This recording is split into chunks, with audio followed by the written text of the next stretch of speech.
Unemployed and recruited by a new regime put Don off his guard, just thinking about it all.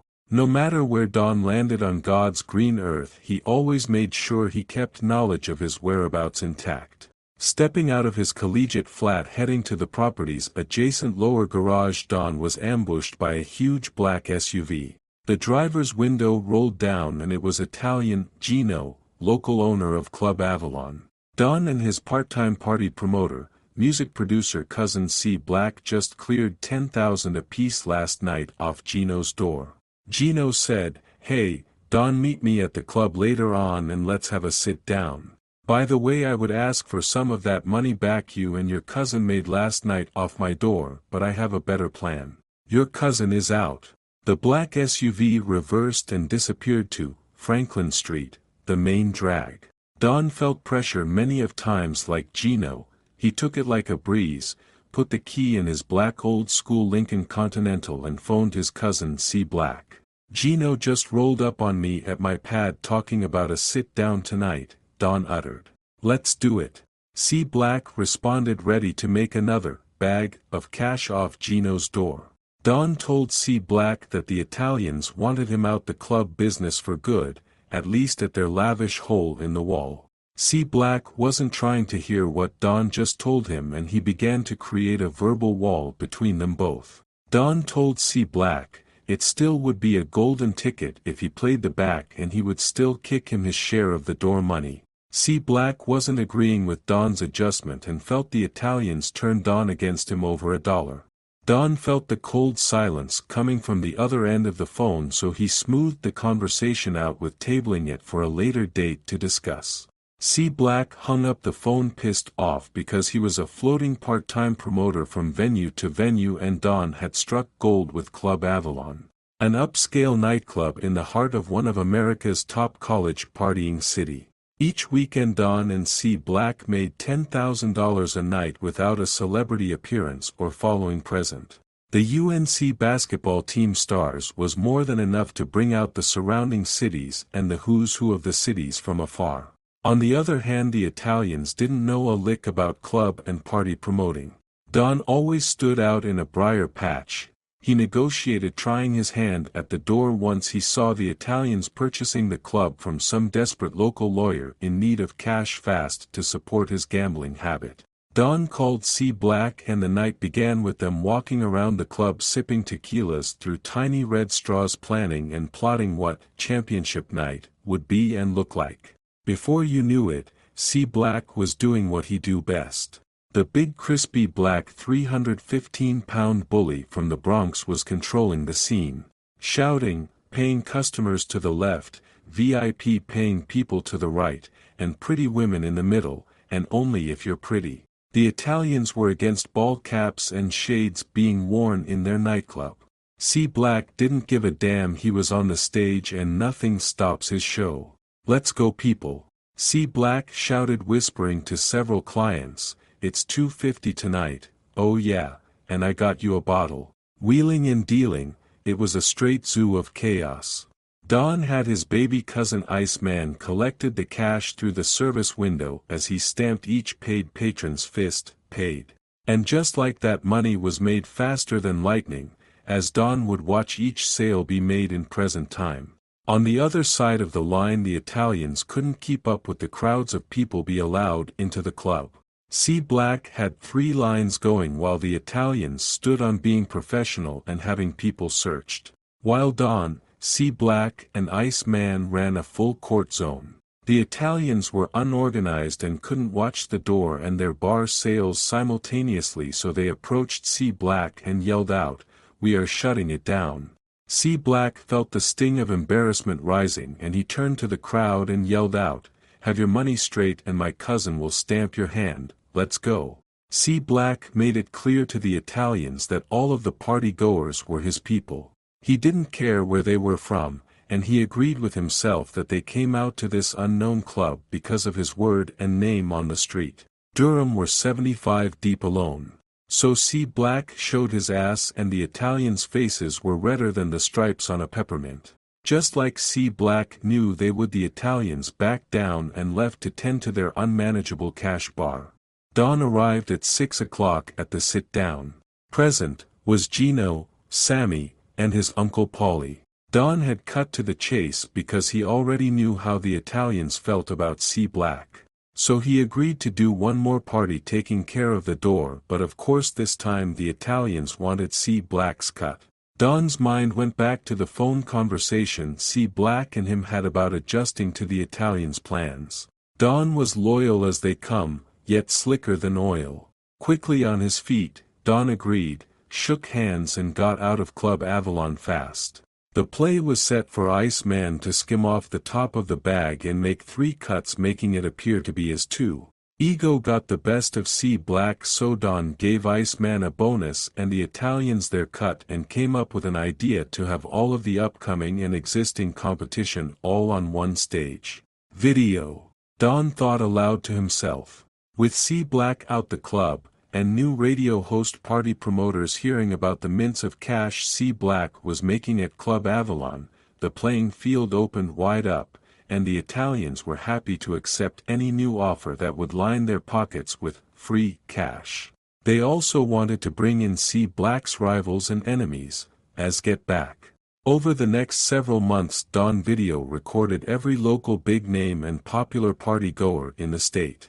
C. Black came to his senses and gave Don a call to laugh about Club Avalon days, knowing Don created one of the area's most notorious media and digital magazine company. Don told C. Black he still had his cut off the last party they hosted and he was more than welcome to stop by his pad to get it. Don became a self-made name throughout the South. He was an underground C-list celebrity. He ran around with a 3-person team entourage. Jackson, a super wealthy white boy from Duke, Faith, a spoiled only child single mom of a university dean, and Don was a born hustler from cold-blooded bloodline of hustlers. Jackson met Don during a broadband installation and he identified Don was a web and video developer in his spare time. Don used his magazine site to test all new broadband signal installs by logging on to his site. Jackson, being a young I.T. major and the middle son of prestigious Silicon Valley family, he had a nose for raw talent. He asked Don about the site and Don returned the next day with several DVDs for Jackson to watch, and the rest was history in the making, sitting at a lawyer's office in a Raleigh Sky-Rise luxury apartment, discussing the best route to execute to make millions of dollars off of Don's part-time bootstrapping hobby. Faith would interview all of the big-name celebrities, which she fit perfect for the job because she was a real undercover groupie and fool for the spotlight. She was a thin-waist, pretty brown round-faced country girl gone bad by her environment. So leaving her only child behind with her mama Dean Rose was a snap of her finger. She would be delighted to hit the road by Don and Jackson's side in Jackson's new Lexus. Ace called Don's phone while the three were on their way to Alabama to document one of the hottest recording artists in the country at the time. With the phone wedged between Don's ear and shoulder, Ace said, "I said I need you on my team and by my side, my brother. When you get back in town, come over to the spot and let's discuss how we can take I.M.S. to the next level. I see you be making moves, we are ready to hit the road too." Don agreed and closed the line as he passed the "Welcome to Alabama" state sign. The itinerary was airtight. Every line item was an event or signing to attend. After a week-long hustling of meets and greets, video shoots, and the annual Mardi Gras festival, the team was worn out and ready to head back to the Carolinas. The famous rapper Filthy Rich Boy ended the night treating everyone to Ruth Chris. Faith did her final interview for the documentary wearing her favorite faux fur jacket no matter the weather, and the team declined dinner in choice of hitting the road back north. Don walked in Ace's pad as he was greeted by several men in red and black sweatsuits sitting around sipping Remy and watching TV. Otis walked up and hugged Don as if they just met, telling Don how much action he's missed out on since his last appearance with I.M.S. Ace entered the living room and pointed for everyone to exit the room, as they went off into other sections of the condo. Ace explained that he needed Don's insight, intellect, and guidance with the help of revamping I.M.S and launching several projects and his brother's project first. Ace slid Don a stack of cash and Don kindly rejected the offering, explaining that he would get to work right away on the new I.M.S logo and whatever else that's needed. Ace insisted that Don receive the gifting and just keep it as that, a gift of money. Don slipped the cash into his pocket, knowing that Ace wanted to retain him and his services to keep tabs on him as well as be able to align I.M.S with his constant growing Rolodex of endless connections. Long days and nights were spent at Don's place, which later budded into a video production studio. Don would edit film and video months at a time, receiving royalty checks from distributors each and every month. So leaving his pad was out of the question, if it weren't for food and toiletries. Jackson loved it because in his eyes work was getting done, he looked good in his parents' eyes, and lastly he felt empowered like a young CEO. Which became his nickname, Young CEO. Faith created a play for Don to have Jackson finance the entire magazine company, while Don produced the actual final cut to be sent off to the distributors. In return, Don never ever had to return to installing broadband again. The agreement was simple. Jackson stood at his loft smoking bongs of weed while Don developed a culture-shocking brand. I.M.S new revamped logos were ready to be revealed, so Don and Ace arranged a premiere presentation at the Cruise Clubhouse in the county. Everyone gathered around to watch the huge flat-screen monitor as it revealed the new Ace of Spades logo with a funky font-style design. The colors were their signature bold red and black. Don shuffled through a series of vector images as the Cruise oohs and ahs went through the roof. Don and Ace conversed about their schedules and planned a music tour through the state tied into mirroring the mainstream music industry. From open mic appearances with Otis spearheading the tour to opening up for big names in Florida such as Rick the Boss, I.M.S began making a name in the music industry. Don shuffled between both networks of his own magazine's notoriety and the ever-engaging underground music scene, which contained every local drug dealer and model whore seeking a music career. Jackson would spend his summers traveling abroad to study and visiting his parents and relatives, leaving Don to run the magazine company hands down. He left behind a reasonable stipend and the keys to his Lexus and luxurious loft 5 minutes from Duke's campus for Don to operate while gone. Don hired a renegade cameraman named Nitty for the magazine, and they would end up in small towns and cities all across the nation filming and shooting photographs and music videos. Nitty was a courageous country boy who dropped out of his community college's TV broadcasting program to pursue the underground music wave.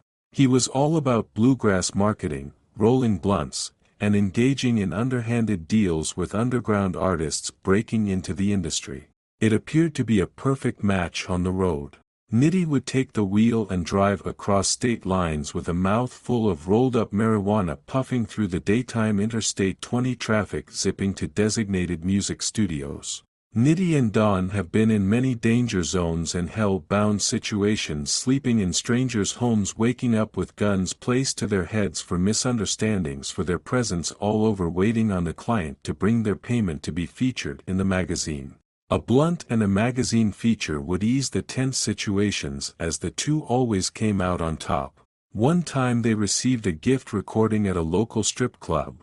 That's how powerful the aura of the magazine was and meant to the underground music scene.